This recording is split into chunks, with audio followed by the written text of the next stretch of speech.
Hola, soy Fray Sergio Serrano y estás escuchando el podcast La Biblia en un año, donde escuchamos la voz de Dios y vivimos la vida a través del lente de las Escrituras. El podcast de la Biblia es presentado por Ascension.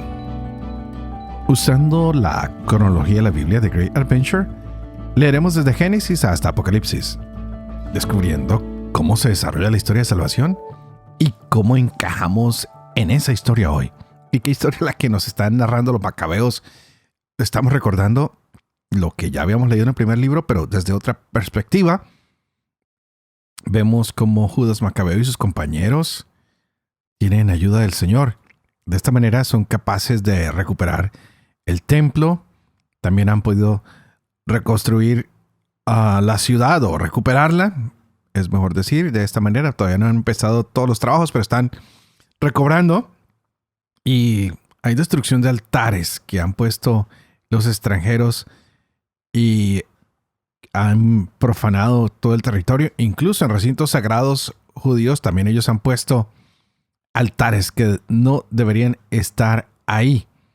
Ahora veremos lo que es la purificación del templo. Y es importante descubrir esto porque acordémonos que hay tres cosas que son importantes para los judíos. 1, el cumplimiento de la ley. 2, el tener un templo. 3, el identificarse como pueblo o como nación. El mismo mes que se había profanado el templo es el mismo mes que se va a usar para purificarlo. Y de aquí en adelante vamos a tener esta fiesta de consagración del templo, que también se conmemora ese triunfo que han tenido los judíos sobre toda esta idolatría. Y de aquí en adelante se declara fiesta nacional. Y bueno, lo siguen celebrando como el tiempo de la consagración, Hanukkah. Durante 8 días se hace esta celebración. Por otro lado, seguimos con la sabiduría que ahora acompaña al pueblo de Dios. Pero vamos a ver el relato que nos acompaña el día de hoy, que es bastante interesante. Pues hemos descubierto las hazañas de Judas, cómo recupera y purifica el templo. Y de aquí en adelante va a haber guerra y más guerra. Y vimos ayer que habían seres celestiales que hacían que este ejército fuera invencible. Y aunque los demás vengan con mucha fuerza, el poder de Dios es más grande que cualquier ejército. Gloriosamente, Dios está siempre de nuestro lado. Que no dudemos eso nunca. Que aunque venga la tentación, aunque vengan los problemas, si luchamos con el Señor, estaremos en victoria. Así que hoy preparémonos para leer el segundo libro de Macabeos, capítulo 11. Sabiduría, capítulo 11 y 12. El libro de Proverbios, capítulo 25, versos 8 al 11. Este es el día 308. Empecemos.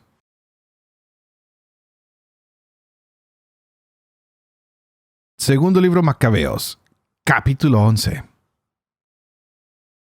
Muy poco tiempo después, Lisias, tutor y pariente del rey que estaba al frente de los negocios, muy contrariado por lo sucedido, reunió unos 80,000 hombres con toda la caballería y se puso en marcha contra los judíos con la intención de hacer de la ciudad una población de griegos, convertir el templo en fuente de recursos como los demás recintos sagrados de los paganos y poner cada año en venta la dignidad del sumo sacerdocio. No tenía en cuenta en absoluto el poder de Dios, engreído como estaba con sus miriadas de infantes, sus millares de jinetes y sus 80 elefantes. Entró en Judea, se acercó a Bet-sur, plaza fuerte que dista de Jerusalén unas 5 esgenas, y le puso un estrecho cerco. En cuanto los hombres de Macabeo supieron que Lisias estaba sitiando las fortalezas, comenzaron a implorar al Señor con gemidos y lágrimas, junto con la multitud, que enviara un ángel bueno para salvar a Israel. Macabeo en persona fue el primero en tomar las armas y exhortó a los demás a que juntamente con él afrontaran el peligro y auxiliaron a sus hermanos.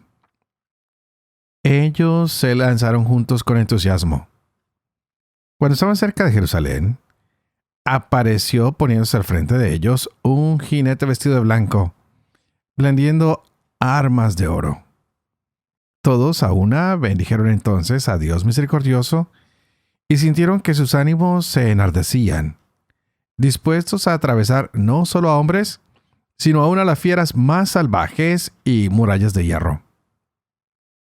Avanzaban equipados con el aliado enviado del cielo, porque el Señor se había compadecido de ellos. Se lanzaron como leones sobre los enemigos. Abatieron 11,000 infantes y 1,600 jinetes, y obligaron a huir a todos los demás. La mayoría de estos escaparon heridos y desarmados. El mismo Lisias se salvó huyendo vergonzosamente. Pero Lisias no era hombre sin juicio. Reflexionando sobre la derrota que acababa de sufrir, y comprendiendo que los hebreos eran invencibles porque el Dios poderoso luchaba con ellos, les propuso por una embajada la reconciliación bajo toda clase de condiciones justas y que además obligaría al rey a hacerse amigo de ellos. Macabeo asintió a todo lo que Lisias proponía. Preocupado por el interés público, pues el rey concedió cuanto Macabeo había pedido por escrito a Lisias acerca de los judíos. La carta escrita por Lisias a los judíos decía lo siguiente: Lisias saluda a la población de los judíos. Juan y Absalón, enviados de ustedes, al entregarme el documento copiado a continuación, me han rogado una respuesta sobre lo que en el mismo se significaba.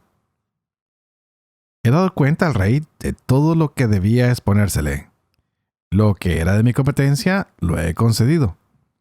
Por consiguiente, si ustedes mantienen su buena disposición hacia el Estado, también yo procuraré en adelante colaborar en favor de ustedes. En cuanto a los detalles, tengo dada orden a sus enviados y a los míos de que los discutan con ustedes. Sigan bien. Año 148, el 24 de Dioscoro. La carta del rey decía lo siguiente: el rey Antíoco saluda a su hermano Lisias. Habiendo pasado nuestro padre donde los dioses, deseamos que los súbditos del reino vivan sin inquietudes para entregarse a sus propias ocupaciones. Teniendo oído que los judíos no están de acuerdo en adoptar las costumbres griegas como era voluntad de mi padre, sino que prefieren seguir sus propias costumbres y ruegan que se les permita acomodarse a sus leyes, deseosos por tanto de que esta nación esté tranquila, decidimos que se les restituya el templo y que puedan vivir según las costumbres de sus antepasados. Bien harás, por tanto, en enviarles emisarios que les den la mano, para que al saber nuestra determinación, se sientan confiados y se dediquen con agrado a sus propias ocupaciones. La carta del rey a la nación era como sigue: el rey Antíoco saluda al senado de los judíos y a los demás judíos. Sería nuestro deseo que se encuentren bien. También nosotros gozamos de salud. Menelao nos ha manifestado su deseo de volver a sus hogares. A los que vuelvan antes del 30 del mes de Sántico se les ofrece la mano y la libertad para que los judíos se sirvan de sus propios alimentos y leyes como antes, y ninguno de ellos sea molestado en modo alguno a causa de faltas cometidas por ignorancia. He enviado a Menelao para que los anime. Sigan bien. Año 148. Día 15 de Sántico. También los romanos les enviaron una carta con el siguiente contenido: Quinto Memio, Tito Mamilio, Manio Sergio, legados de los romanos, saludan al pueblo de los judíos. Nosotros damos nuestro consentimiento a lo que Lisias, pariente del rey, les ha concedido. Pero en relación con lo que él decidió presentar al rey, mándenos algún emisario en cuanto lo hayan examinado, para que lo expongamos en la forma que les conviene a ustedes, ya que nos dirigimos a Antioquía. Dense prisa, por tanto, envíenos algunos para que también nosotros conozcamos cuál es su opinión. Sigan en buena salud. Año 148, día 15 de Dioscoro. Sabiduría, capítulo 11. Ella llevó felizmente a término sus acciones por medio de un santo profeta. Atravesaron un desierto inhóspito y acamparon en parajes intransitables. Hicieron frente a sus enemigos y rechazaron a sus adversarios. Tuvieron sed y te invocaron. Bebieron agua de una roca escarpada en la dura piedra, remediaron su sed. Pues lo que sirvió de castigo para sus enemigos se convirtió en auxilio de su propia necesidad, en lugar de la fuente de un río perenne. Enturbiado con sangre sucia, en castigo por un decreto infanticida, les diste sin esperarlo agua abundante, mostrándoles con la sed de entonces cómo habías castigado a sus adversarios. Pues cuando sufrían una prueba, aunque corregidos con cariño, conocían cómo eran castigados los impíos juzgados con cólera. Pues a ellos los probaste como padre que corrige. Pero a los otros los castigaste como rey justiciero que condena.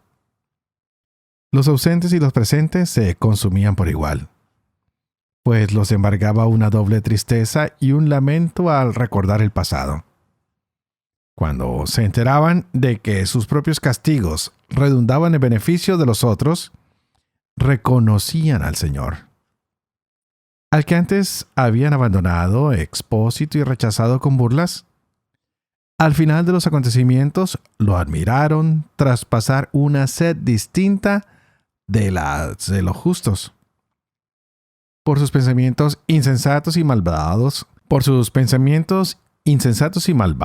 que los desorientaron haciéndoles adorar reptiles irracionales y hábiles animales, tú les enviaste como castigo una multitud de animales irracionales, para que comprendieran que en el pecado va la penitencia. Pues bien podía tu mano omnipotente, que había creado el mundo de materia informe, enviar contra ellos manadas de osos o leones intrépidos, o fieras enfurecidas, desconocidas y recién creadas, que lanzaran resoplidos de fuego, despidieran humaredas apestosas, o echaran chispas terribles por los ojos, capaces no ya de aniquilarlos con sus ataques, sino de exterminarlos con su aspecto terrorífico. Y aún sin esto podían haber sucumbido de un soplo, perseguidos por la justicia o barridos por tu aliento poderoso. Pero tú regulaste todo con medida, número y peso. Tú siempre puedes utilizar tu poder. ¿Quién va a resistir la fuerza de tu brazo? El mundo entero es ante ti como un gramo en la balanza, como gota de rocío matutino sobre la tierra. Pero te compadeces de todos porque todo lo puedes y pasas por alto los pecados de los hombres para que se arrepientan. Amas a todos los seres y no aborreces nada de lo que hiciste, pues si algo odiaras, no lo habrías creado. ¿Cómo subsistiría algo si tú no lo quisieras? ¿Cómo se conservaría si no lo hubieras llamado? Pero tú eres indulgente con todas las cosas, porque son tuyas, Señor, amigo de la vida, pues tu aliento incorruptible está en todas ellas. Por eso corriges poco a poco a los que caen, y los reprendes recordándoles sus pecados, para que se aparten del mal y crean en ti, Señor. A los antiguos habitantes de tu tierra santa los aborreciste por sus abominables acciones, prácticas mágicas y ritos sacrílegos. A esos crueles asesinos de niños, devoradores de entrañas en banquetes, de carne y de sangre humanas, a estos iniciados en bacanales, padres asesinos de seres indefensos, decidiste exterminarlos por medio de nuestros antepasados, para que la tierra que más apreciabas recibiera una digna colonia de hijos de Dios. Pero también de estos, por ser hombres, tuviste compasión, y les enviaste avispas como avanzadilla de tu ejército para exterminarlos poco a poco. Aunque podías haber sometido los impíos a los justos en batalla campal, o haberlos aniquilado de una vez con feroces fieras, o con una orden fulminante, castigándolos poco a poco, les diste ocasión de arrepentirse a sabiendas de que eran de mala ralea, de malicia innata, y de que su mentalidad no cambiaría nunca, pues era una raza maldita desde su origen. Tampoco por temor a nadie indultaba sus pecados. Pues ¿quién podría decirte qué has hecho? ¿Quién se opondría a tu sentencia? ¿Quién te citaría a juicio por destruir naciones creadas por ti? ¿Quién se enfrentaría a ti como defensor de hombres injustos? Pues fuera de ti no hay Dios que cuide de todo, a quien tengas que dar cuenta de la justicia de tus juicios. Ni rey ni soberano que pueda desafiarte defendiendo a los que has castigado. Puesto que eres justo, todo lo gobiernas con justicia y consideras incompatible con tu poder el condenar a quien no merece castigo. Tu poder es el principio de la justicia y tu señorío sobre todo te hace ser compasivo con todos. Demuestras tu poder ante los que desconfían de la plenitud de tu fuerza y confundes la osadía de los que la conocen. Dueño de tu poder, juzgas con moderación y nos gobiernas con gran indulgencia, porque haces valer tu poder cuando quieres. Actuando así, enseñaste a tu pueblo que el justo debe ser filántropo, y diste a tus hijos esperanza plena, pues tras el pecado das lugar al arrepentimiento. Pues si a los enemigos de tus hijos, reos de muerte, los castigaste con tanto miramiento y clemencia, dándoles tiempo y lugar para apartarse de su maldad, con cuánta consideración no habrás juzgado a tus hijos, con cuyos padres hiciste juramentos y alianzas de grandes promesas. Así nos educas castigando a nuestros enemigos con moderación, para que al juzgar recordemos tu bondad y al ser juzgados esperemos misericordia. Por eso a los que vivían de manera insensata e inicua los atormentaste con sus propias abominaciones, pues se habían extraviado muy lejos por los caminos del error, tomando por dioses a los animales más viles y despreciables, dejándose engañar como niños inconscientes. Por eso, como a niños sin razón, les enviaste un castigo de risa. Pero los que no escarmentaron, con correcciones ridículas, iban a experimentar un castigo digno de Dios. Pues ellos mismos, atormentados e irritados por aquellos que tenían por dioses, y ahora eran su castigo, abrieron los ojos y reconocieron como Dios verdadero a aquel que antes se negaban a conocer. Por eso les sobrevino el peor de los castigos. Proverbios capítulo 25, versos 8 al 10. Lo que veas con tus ojos, no te apresures a llevarlo a juicio, pues, ¿qué harás al final cuando tu prójimo te abochorne? Resuelve tu pleito con tu prójimo, y no reveles secretos de nadie, no sea que te avergüence el que los oiga, y tu desprestigio no tenga solución. Padre de amor y misericordia, ¿tú qué haces elocuente la lengua de los niños? Educa también la mía. E infunde en mis labios la gracia de tu bendición, Padre, Hijo y Espíritu Santo. Y a ti te pido para que juntos oremos hoy pidiendo que el Espíritu Santo llene nuestra mente y nuestro corazón de esa sabiduría, sobre todo que los abra para que podamos gozar hoy de esta palabra que Dios nos regala para nuestras vidas. A veces tenemos el corazón y la mente cerrados. Hoy que se nos abra y que la sabiduría entre en nuestra vida.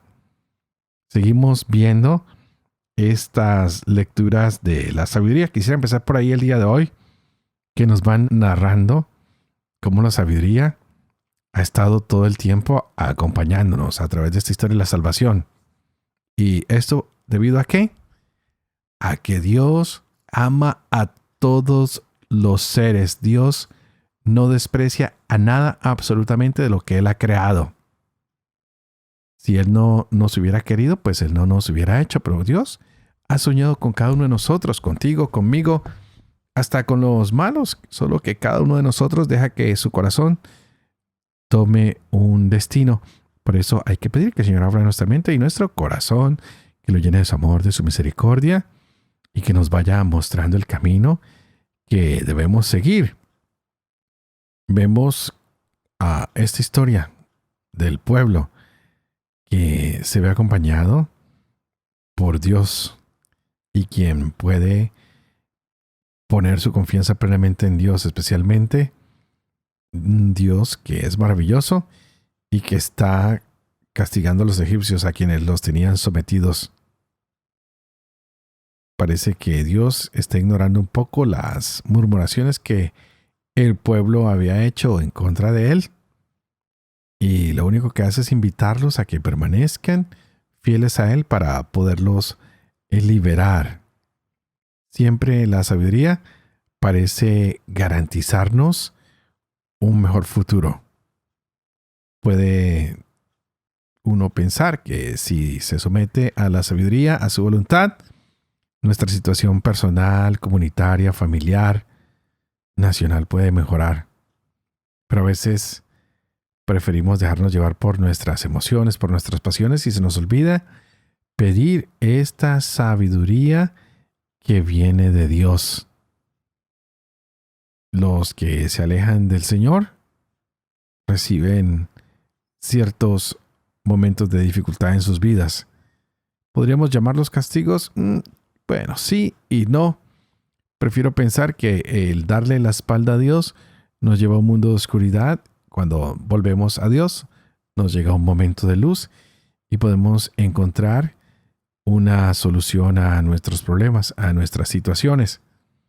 Y es así como lo vemos planteado en estos libros de la sabiduría y, bueno, en todos los libros de la Biblia, que Dios nos va corrigiendo poco a poco cuando pecamos, que Él a través de sus correcciones nos va haciendo ver nuestros errores, nos va mostrando en qué hemos pecado y nos ayuda a que nosotros renunciemos al mal, al pecado, para que podamos creer en Él y ser beneficiarios de la misericordia que Él tiene para con nosotros. Pues la misericordia de Dios supera cualquier justicia, y la misericordia de Dios y su sabiduría comprenden al mundo, comprenden a todas las personas. Pues ¿quién mejor que nuestro Hacedor no nos va a conocer? Dios siempre se gloria en los que actúan bien, y en los que no, pone estas pequeñas correcciones, y a veces bastante grandes correcciones, para tratar de romper su relación con el pecado. Pero a veces somos de cabeza dura y no queremos ser corregidos.